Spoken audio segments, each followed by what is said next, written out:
கிருஷ்ணகிரி மாவட்டம் ஓசூரில் ஒரு 3 ஃப்ளோர் கொண்ட மாடி இருக்குது. அதில் 2வது ஃப்ளோரில் ஒரு 67 வயசான மூதாட்டி இருக்கிறாங்க. அவங்களுக்கு வந்து 3 பொண்ணுங்க, ஒரு பையன். 3 பொண்ணுங்களையும் கல்யாணம் கட்டி கொடுத்துட்டாங்க.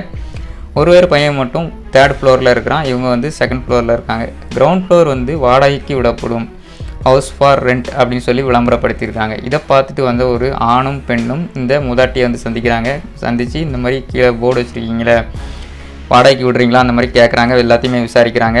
ஆமாம் அப்படின்னு சொல்கிறாங்க. உடனே இவங்க 2 பேரும் என்ன சொல்கிறாங்கன்னா, ஓகே நாங்கள் வந்து வாடகைக்கு இருக்க போகிறோம், ஸோ நாங்கள் வீடை வந்து பார்க்கணும் அந்த மாதிரி சொல்கிறாங்க.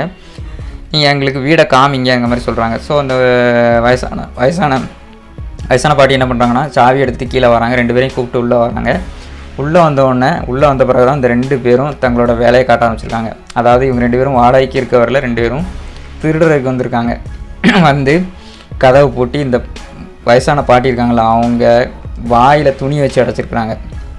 ஏன்னா அவங்க கத்திரக்கூடாதுன்னு வாயில் துணி அடைச்சி வச்சுருக்காங்க. அதுக்கப்புறமா அவங்க கத்தி கூச்சலிடல மூச்சை இறுக்கி அவங்க கொன்று போட்டு அவங்க கழுத்தில் இருந்த 5 சவரன் தங்க நகையை எடுத்துகிட்டு அந்த இடத்த விட்டு காலி பண்ணி போயிட்டாங்க. போனதும் அதுக்கப்புறம் அவன் மகன் வந்து பார்த்துருக்கான். 3rd ஃப்ளோர் வந்து 2nd ஃப்ளோர் வந்து பார்த்துருக்கான். பாட்டி இல்லை, அவங்க அம்மா இல்லை. உடனே கீழே வந்து பார்த்துருக்கான். அந்த அம்மா வந்து மயங்கி கிடந்திருக்காங்க. உடனே அவங்களுக்கு தண்ணி கொடுத்துருக்கான். அப்போ தான் தெரியுது அவங்க வாயில் துணியெல்லாம் அடைச்சி வச்சுருக்காங்க. உடனே ஹாஸ்பிட்டல் தூக்கிட்டு போயிருக்காங்க. ஆனால் அங்கே போய் டாக்டர்ஸ் செக் பண்ணதில் அந்த பாட்டி, அதாவது அந்த 67 வயசு அம்மா வந்து இறந்து போயிருக்காங்க. ஏற்கனவே இறந்துட்டு தான் சொல்கிறாங்க. அதுக்கப்புறம் போலீஸ் வந்து அந்த அம்மாவோட உடலை எடுத்து போஸ்ட்மார்ட்டத்துக்கு அனுப்பி வைக்கிறாங்க. இந்த 2 பேரும் தனிப்படை அமைச்சு தேட ஆரம்பிக்கிறாங்க. ஸோ இந்த சம்பவம் மூலமாக நம்ம தெரிஞ்சுக்கிறது என்னென்னா, வயசானவங்க தயவு செஞ்சு தனியாக இருக்காதீங்க.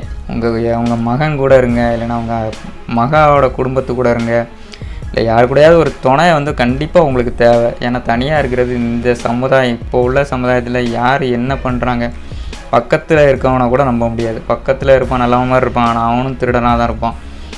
பக்கத்தில் இருக்கவங்கள கூட நீங்கள் நம்ப முடியாத சூழ்நிலை தான் இப்போ இருக்கோம் நம்ம.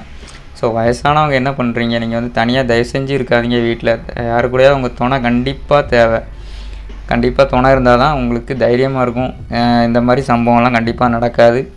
பிள்ளைகள் உங்கள் வயசானவங்கள நீங்கள் தயவு செஞ்சு தனியாக விடாதீங்க. உங்கள் அப்பா அம்மா வயசானவங்க இருந்தாங்கன்னா தனியாக விடாதீங்க. உங்கள் கூட வச்சு அவங்கள கவனித்து பாருங்கள். அது உங்களுக்கு தான் ஆசீர்வாதமாக இருக்கும், உங்களுக்கு தான் ஒரு பிளெஸ்ஸிங்காக இருக்கும். இந்த மாதிரி சம்பவங்களையும் தவிர்க்கலாம் நம்ம. நீங்கள் என்ன நினைக்கிறீங்க மக்களே? நீங்கள் இந்த சம்பவத்தை பற்றி நீங்கள் நினைக்கிறீங்கன்னு கமெண்ட்டில் சொல்லுங்கள். இது மற்றும் ஒரு சம்பவத்தையும் சந்திக்கலாம். And then bye, take care.